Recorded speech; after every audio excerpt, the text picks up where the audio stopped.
मित्रांनो, जय महाराष्ट्र.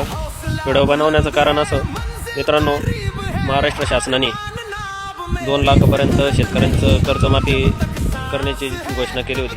परंतु 4 ते 5 दिवसापूर्वी पहिली यादी आली आणि त्या यादीमध्ये काही त्रुटी आल्या. त्या त्रुटी अशा आहे मित्रांनो, काही लोकांचं 2 लाखाच्या आत कर्ज आहे, परंतु त्यांचं ते पूर्ण माफ नाही झालं. सपोज एखाद्या व्यक्तीचं 1,80,000 रुपये कर्ज असेल, तर त्या व्यक्तीचं फक्त 1,50,000 किंवा 60,000 एवढंच कर्ज माफ झालं, बाकीचं करायला सांगतात. आणि हा प्रॉब्लेम बऱ्याच शेतकऱ्यांच्या बाबतीत झालेला आहे. असं ज्या शेतकऱ्यांच्या बाबतीत झालं असेल त्या शेतकऱ्यांनी अशा बँकेत त्वरित जायचं आहे आणि त्या बँकेला जाब विचारायचं आहे. आपल्या हक्काची लढाई आपणच लढायची आहे. आणि मित्रांनो, आपल्या ह्या आयडीला जास्तीत जास्त शेअर करा, फॉलो करा, एवढीच विनंती करतो. धन्यवाद.